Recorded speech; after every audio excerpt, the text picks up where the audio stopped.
Good morning, my dear students. Today we are going to start our new lesson, lesson number 6, that is mountaineers. Students, this lesson is about mountaineers. Mountaineer means पर्वतारोही. जो लोग पर्वत पर चढ़ते हैं उनको mountaineers कहा जाता है. So students, this lesson is about all these brave persons. Okay. But before reading the lesson, we will do its first activity, that is the word meaning. So here are our word meanings. So the very first word is sea level. Sea level होता है समुद्री स्तर, okay, या समुद्र स्तर. Second word we have achievement. Achievement means प्राप्ति या उपलब्धि. Third is feat. Feat means कमाल या कर्तव्य. बेटा यहाँ पे फीट जो है वो FEET नहीं है, FEAT. इट मीन्स कर्तव्य या कोई भी कमाल. Next is climber. क्लाइंबर होता है पर्वतारोही या फिर पर्वत पर चढ़ने वाला. माउंटेनियर पर्वतारोही. Next word we have summit. Summit होता है शिखर या चोटी. Next word is scale. Scale होता है स्तर या पैमाना जिसके साथ कोई भी जो हाइट है वो मापी जाती है. Next is expedition. Expedition means अभियान. Next word we have felicitated. Felicitated means सम्मानित या फिर हॉनर्ड, सम्मानित किया गया जैसे. डेडिकेटेड मीन्स समर्पित. Next word trek. ट्रैक होता है लंबी पैदल यात्रा. And next word we have acclimatisation. It means परिस्थिति अनुकूल या फिर जलवायु अनुकूल अपने आप को ढालना. Okay, no the next word we have starved. Starved means भूखा. Next word is deter. Deter होता है डराना या रोक लगाना. And the last word is adventurous. Adventurous means जोखिम भरा कार्य या फिर साहसिक कार्य. Okay, so students, these are the word meaning. Now we will start to read the lesson. So let us start. The lesson is mountaineers. Mount Everest is the highest point on the planet at 29,028 feet above the sea level. जो mount Everest है वह समुद्र स्तर से 29,028 feet के highest point पे स्थित है. For many people, reaching Mount Everest peak is once a lifetime achievement. कई लोगों के लिए या फिर बहुत सारे लोगों के लिए माउंट एवरेस्ट की चोटी पर पहुंचना उनकी एक लाइफ टाइम अचीवमेंट होती है. पीक होता है बेटा चोटी. This kind of a feet requires huge funds, very tough training and very good luck. इस तरह के कार्य के लिए ह्यूज फंड चाहिए, यानी कि ज़्यादा पैसा चाहिए, टफ ट्रेनिंग की ज़रूरत होती है और गुड लक की ज़रूरत होती है. The first people to stand on the top of Everest were a local climber Tenzing Norgay and sir Edmund Hillary, a mountaineers from New Zealand in 1953. सबसे पहले माउंट एवरेस्ट पर खड़े होने वाले जो आदमी थे वो Tenzing Norgay and Edmund Hillary जो न्यूजीलैंड से थे, और 1953 में वो पहले ऐसे पर्सन बने थे जो माउंट एवरेस्ट पर खड़े हुए थे. Since then a lot of people have achieved this feat. उसके बाद कई लोगों ने इस तरह के कमाल को कर दिखाया. बेटा फीट का मीनिंग जैसे हमने पहले भी किया, फीट मीन्स कर्तव्य या कमाल. Some of them are from India too, और उनमें से कुछ लोग जो है वो भारत से भी हैं. The first Indian to submit Mount Everest was Captain Avtar Singh Cheema. On May 20th, 1965, he was captain in the 7th BN Parachute Regiment at that time. अब बेटा जो पहले भारतीय थे जिन्होंने कि माउंट एवरेस्ट को शिखर किया, माउंट एवरेस्ट को चढ़ा, वो थे कैप्टन अवतार सिंह चीमा, जिनका बर्थ जो वो 1933 में हुआ और जिनकी मृत्यु जो है वो 1989 में हो गई थी. ऑन May 20th, 1965, और May 20 में उन्होंने जो है वो माउंट एवरेस्ट को शिखर किया था. He was the captain of 7th BN parachute regiment at that time. उस समय वो BN पैराशूट रेजिमेंट के कैप्टन थे. Later he was promoted to the post of a colonel, और बाद में वह कर्नल की पोस्ट के लिए प्रमोट हुए थे. He was also the 16th person in the world to scale the peak. वह बाद में 16वें ऐसे आदमी बने पूरे संसार में जिन्होंने इसकी चोटी को स्केल किया था, इसकी चोटी को मापा था. सो स्टूडेंट्स, यहाँ तक कि जो सबसे पहले भारतीय माउंटेनियर्स हुए हैं जिन्होंने माउंट एवरेस्ट को चढ़ा था वो थे captain Avtar Singh Cheema. Okay, now let us proceed the lesson. He was a part of the third Indian expedition led by Commander M.S. Kohli and others. वह उस समय तीसरे भारतीय अभियान के हिस्सा भी थे जो कि कमांडर M.S. कोहली और दूसरों के नेतृत्व में था. Kohli was an officer in the Indo Tibetan border. Kohli उसमें इंडो तिब्बतियन बॉर्डर के ऑफिसर थे. But Cheema and Kohli felicitated by the Indian government with Arjun award. But बाद में चीमा और कोहली दोनों को भारतीय सरकार द्वारा अर्जुन अवार्ड से सम्मानित किया गया था. They also received Padma Shri and Padma Bhushan respectively. बाद में उन दोनों को पद्मश्री अवार्ड भी और पद्म भूषण दोनों अवार्ड जो हैं वो दिए गए. रिस्पेक्टिवली होता है बेटा क्रमवार, यानी कि क्रमवार उनको पद्मश्री अवार्ड से और पद्म भूषण अवार्ड से सम्मानित किया गया. कोहली वॉज ऑल्सो गिवन निशाने Khalsa by the Punjab government. और कोहली को निशाने खालसा पंजाब सरकार की तरफ से भी दिया गया. और postage stamp was dedicated to the success of the 1965 Everest expedition. उस समय एक पोस्टेज स्टैम्प जो है वो इस सक्सेसफुल मिशन के लिए डेडिकेट की गई थी, इसके लिए समर्पित की गई थी. Climbing Everest peak is not for untrained mountaineers. Climbing यानी कि एवरेस्ट की चोटी पर चढ़ना कोई अनट्रेन्ड पर्वतारोही का काम नहीं है. It is extremely dangerous. ये बहुत ही खतरनाक है. The track to the summit peak of the Everest takes months of physical training and weeks of acclimatization and adjusting to the physical condition. इस तरह की पदयात्रा के लिए या इस तरह की शिखर यात्रा के लिए कई महीनों की फिजिकल ट्रेनिंग और weeks of acclimatisation and adjusting of the physical condition और जलवायु से संबंधित अपने आप को ढालना, ये सब करना पड़ता है. Climbers needs to get used to oxygen starved heights of the mountain. Climbers को चढ़ते हुए ऑक्सीजन starved height यानी कि ऑक्सीजन की कमी होते हुए भी उनको ऊपर चढ़ना होता है और उस तरह के वातावरण में अपने आप को ढालना होता है. The route between 26,000 to 2,920 feet is called the death zone. बेटा ऊपर चढ़ते हुए जो 26,000 से लेके 29,020 फीट का जो रास्ता होता है उसको डेथ जोन कहा गया है. क्यों? At this height the body can not get enough oxygen and begins to die minute by minute. Because इस हाइट पर जाके ऑक्सीजन की बिल्कुल कमी हो जाती है और हमें मिनट बाई मिनट जो है वो ऑक्सीजन की ज़रूरत पड़ती है. This distance must be covered in less than a day to avoid damage to the body.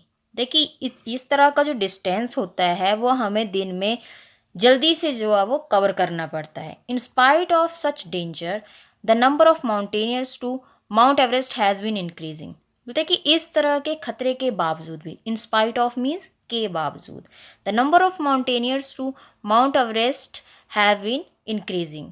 फिर भी माउंटेनियर्स की जो संख्या है वो बढ़ रही है. It has increased so much that the climbers have to wait for hours for their turn to stand atop the peak. कि क्लाइंबर यानी कि चढ़ने वालों को उस शिखर पर खड़े होने के लिए अपनी बारी का इंतज़ार करना पड़ता है. This extra time in the death zone also increase the danger, but it does not deter their adventurous spirit. मतलब कि इस तरह पे डेथ जोन में जाकर ज़्यादा टाइम वहाँ पे खड़े रहना उनके खतरे को भी बढ़ाता है. But it does not deter their adventurous spirit. लेकिन वो उनकी इस तरह की एडवेंचरस स्पिरिट को रोकता नहीं है, डराता नहीं है. Okay students, so this is all about the lesson of the mountaineers कि किस तरह से माउंटेनियर्स को किन किन खतरों का सामना करना पड़ता है. बट उनकी जो विल होती है वो उनको कभी भी नहीं रोकती है. Okay, now in the next part of the video we will do the exercise of the lesson, so we continue with me. Students, now in this part we will solve the activity of the lesson. So here is our activity 2. Make meaningful sentences of the words given below. So students, here are some words given to you and you have to make the meaningful sentences from these words. So the very first word is sea level. बेटा सी level का meaning आपको पता है. सी level means समुद्री स्तर. Okay, so we will make the sentence as we live at 4000 feet above the sea level, कि हम 4000 feet जो है वो सी लेवल से ऊपर रहते हैं. Now the second word is achievement. Achievement means उपलब्धि. So we can make the sentence this is a big achievement. यह एक बहुत बड़ी उपलब्धि है. Now the third is mountaineer. Mountaineer means पर्वतारोही. So we will make very easy sentence I want to be a mountaineer, कि मैं एक माउंटेनियर बनना चाहता हूँ. Now the fourth is summit. Summit means शिखर या चोटी. So we will make the sentence as every mountaineers want to summit Mount Everest, कि हर कोई जो माउंटेनियर होता है वो माउंट एवरेस्ट को चढ़ना चाहता है या माउंट एवरेस्ट को शिखर करना चाहता है. Now the next word we have expedition. Expedition means अभियान. So we can make the very easy sentence captain Cheema was a part of the third Indian expedition, कि कैप्टन चीमा तीसरे भारतीय अभियान के हिस्सा थे. Now the six word we have felicitated. It means सम्मानित. Okay, so we will make the sentence as he was felicitated by the Indian government with Arjun award, कि उनको भारतीय सरकार द्वारा अर्जुन अवार्ड से सम्मानित किया गया. Now the seventh word is dedicated. Dedicated means समर्पित. So we can make the sentence Rohan is a dedicated worker. Another sentence we can make he is a dedicated leader, कि वह एक समर्पित काम करने वाला है या एक वो समर्पित नेता है. Now the next word is acclimatisation. बेटा एक्लेमेटाइजेशन होता है वातावरण के अनुकूल होना या जलवायु अनुकूल होना. So we can make sentence I am unable for acclimatisation, कि मैं वातावरण के अनुकूल होने में एबल नहीं हूँ. तो the ninth word is starved. Starved means भूखा. So we will make very easy sentence the dog had been starved. Now the last word we have adventurous. Adventurous means साहसिक. So we can make sentence it was an adventurous trek. Students, now the next activity we have activity 3. Read and answer the questions. So here are some questions given to you and you have to answer all these questions. So the very first question is who was the first Indian to climb Everest? कि पहले भारतीय कौन थे जिन्होंने Everest को चढ़ा. So as we have read in the lesson, so the answer is Captain Avatar Singh Cheema was the first Indian to climb Everest. Okay, now the second question is who led the 1965 Indian expedition to Mount Everest? कि जो 1965 का भारतीय अभियान था वह किसके नेतृत्व में था या उसका नेतृत्व किसने किया था. So the answer is MS Kohli led the 1965 Indian expedition to Mount Everest. Okay, now the third question is when did the first Indian reach the peak? कि जो पहले भारतीय थे वो इस चोटी पर कब पहुंचे थे. So we will write the answer as the first Indian reach the peak on May 20, 1965. जो पहले भारतीय थे वह माउंट एवरेस्ट की चोटी पर मई 20, 1965 को पहुंचे थे. Okay, now the next question is which awards did captain Cheema receive? कि कैप्टन चीमा ने कौन कौन से अवार्ड जो हैं वो रिसीव किए थे. So the answer is captain Cheema received Arjun award, Padma Shri and Padma Bhushan award. तो बेटा उन्होंने 3 अवार्ड प्राप्त किए थे, अर्जुन अवार्ड, पद्मश्री और Padma Bhushan. Now the next the fifth question we have what is the oxygen starved area of the mountains card? कि जो ऑक्सीजन स्टार्व्ड एरिया होता है जहाँ पर ऑक्सीजन की कमी होती है पहाड़ों पर, उस एरिया को क्या कहा जाता है. So the answer is the oxygen starved area of the mountain is called death zone.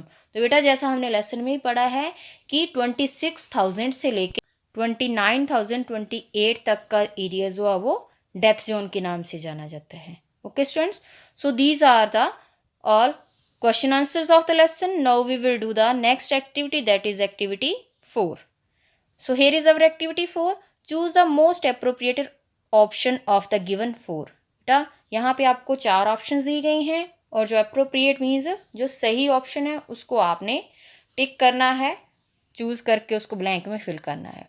So the very first is the highest point on the planet is, कि जो प्लानेट का, हमारे ग्रह का जो सबसे हाईएस्ट पॉइंट है वो कौन सा है।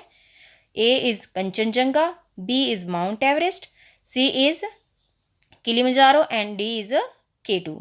सो बेटा हाईएस्ट जो है वो कौन सा है, Mount Everest. Okay, now the second question we have the height of the Mount Everest above sea level is, कि सी लेवल से लेके हाइट जो है वो माउंट एवरेस्ट की कितनी है, 29,028 feet। So the answer is C. The third question is the first people to stand on top of Mount Everest were, सबसे पहले जो लोग माउंट एवरेस्ट पर खड़े हुए थे वो कौन से थे। A Kohli, B sir Edmund Hillary and C Tenzing Norgay.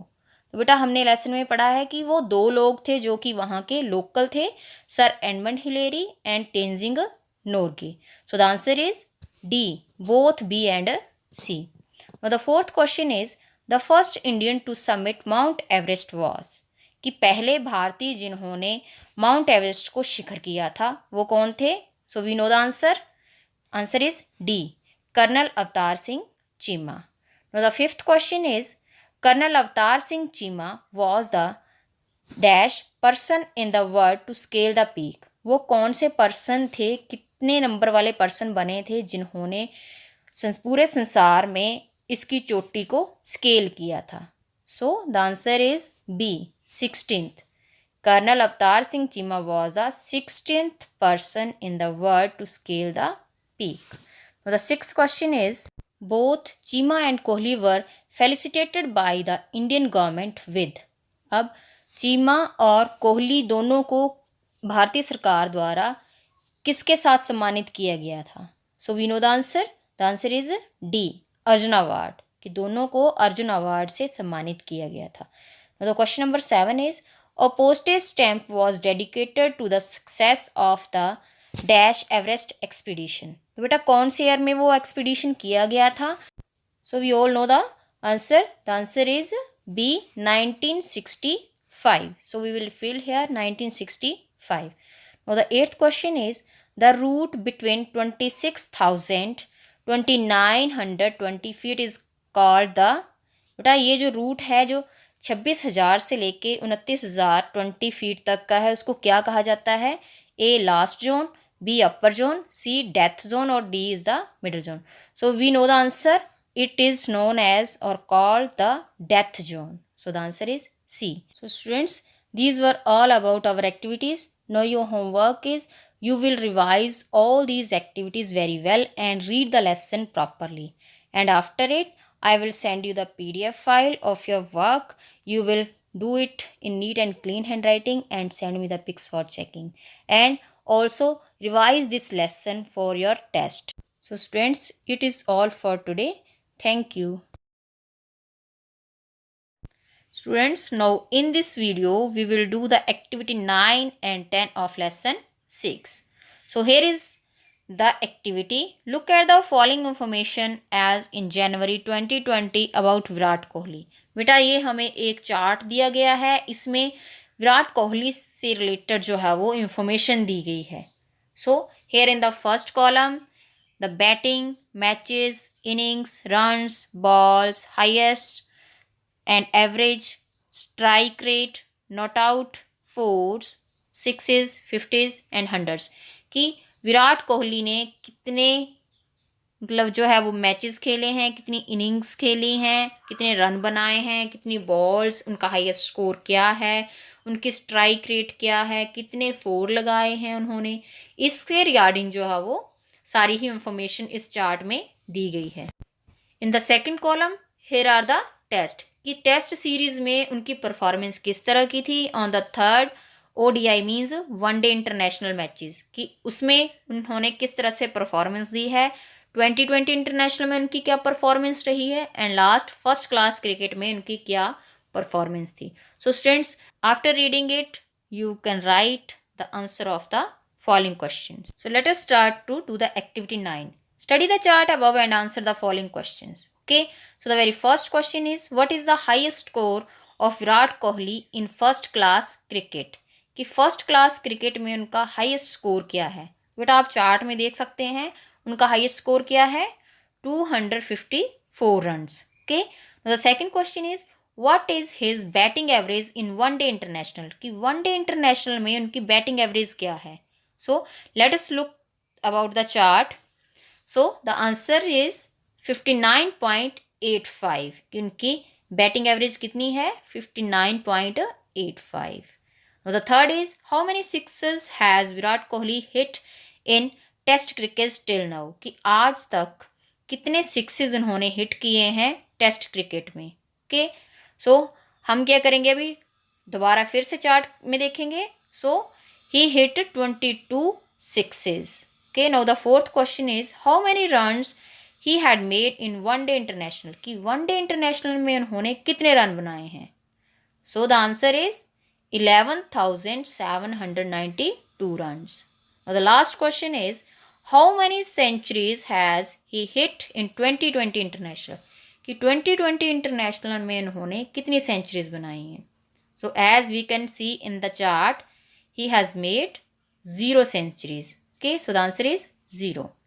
Now activity 10, write 6 to 8 sentences on Virat Kohli's performance in Test cricket. Use the information in the chart given above and write a paragraph.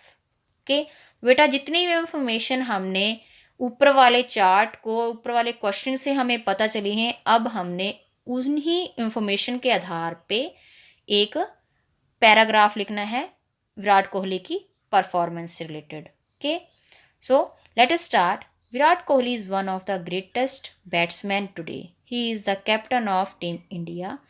He has played many matches. Okay, as we can write from the information, he has played 84 test matches, 445 one-day international, और कितने उन्होंने run बनाए हैं, जैसे his best score he made 11,792 runs in one-day international, और उनका highest score क्या है, Virat कोहली's highest score is 254 runs versus South Africa, and he hit 34 centuries in first class cricket. He is such a great batsman. I am proud of him. तो बेटा इसी तरह से हम ये इंफॉर्मेशन जो है वो उनकी परफॉर्मेंस के रिगार्डिंग जो है वो एक पैराग्राफ के रूप में लिख सकते हैं। Okay, so students, I hope you will all understood about this activity. Okay, now your homework is you will write these question answers of activity 9 and the paragraph on Virat Kohli's performance in your fair notebook, which I will send you through the PDF file. Okay, so your homework should be very clean handwriting, and after completing the work you will send me the pics for checking. Thank you. Good morning 7th class. Hope you are all safe and fine at your home. Students, today I am going to teach you about the notice writing, that how we can write a notice.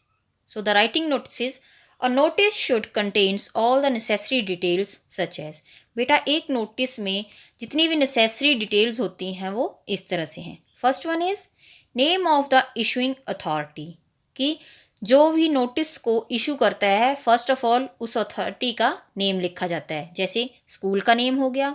Second is date of issue और release the notice, कि जिस दिन वो notice जो है वो issue किया जा रहा है उसकी डेट लिखी जाती है। Okay, know the third is title, subject of the event what. Okay, यानी कि उसके बाद हम टाइटल देते हैं कि क्या टाइटल है या उसका इवेंट का जो सब्जेक्ट है वो क्या है। Okay, third and fourth is body, purpose, event, date, time, duration, place और venue.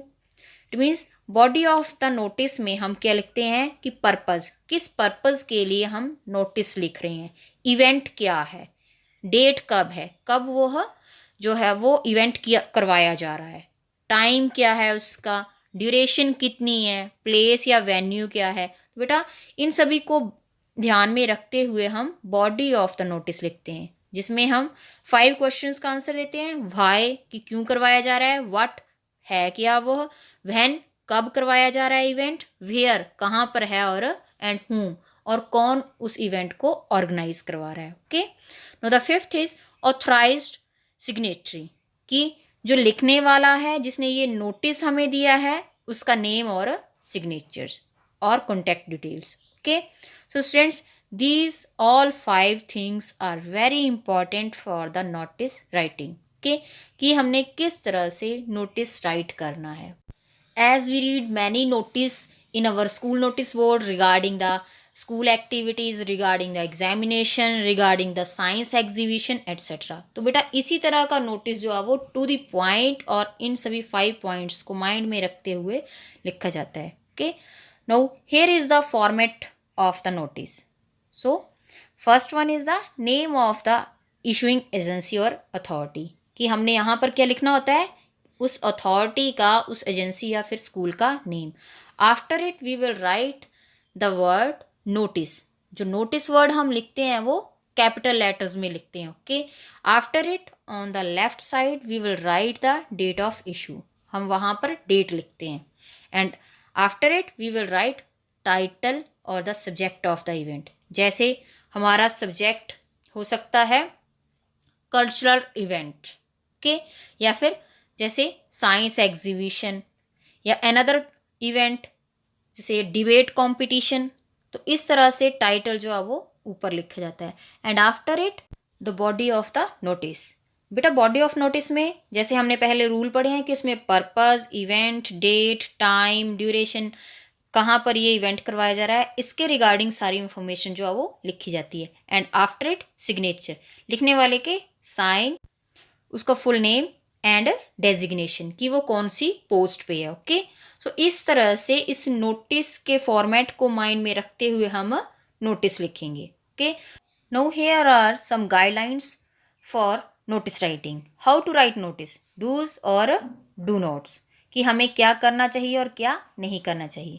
So the very first is the purpose for which it is being written should be stated clearly, कि notice लिखने का purpose जो वो बिल्कुल clear होना चाहिए। Second is do not cross the word limit of 50 words to avoid the penalty of the marks, कि हमें ये माइंड में रखना है कि नोटिस में जो वर्ड्स हैं वो 50 से ज़्यादा ना हो, अदरवाइज मार्क्स जो हैं वो कट हो जाते हैं। Third is keep your notice short, crisp and to the point, आपका नोटिस जो है वो शॉर्ट होना चाहिए, क्रिस्प होना चाहिए, बिल्कुल एक्यूरेट होना चाहिए और टू द पॉइंट होना चाहिए। Number 4 is don't repeat any information, हमें इंफॉर्मेशन को बार बार रिपीट नहीं करना चाहिए। Number 5 always put the notice in a box, draw the box with a pencil, कि हमेशा नोटिस जो है वो एक बॉक्स में लिखें, पेंसिल के साथ एक बॉक्स ड्रॉ कर लें। ओके, क्योंकि बेटा अगर आप नोटिस को बॉक्स में लिखते हो then it looks very impressive. Okay, no the sixth is the word notice and title should be in capitals, it should either be bold और अंडरलाइंड।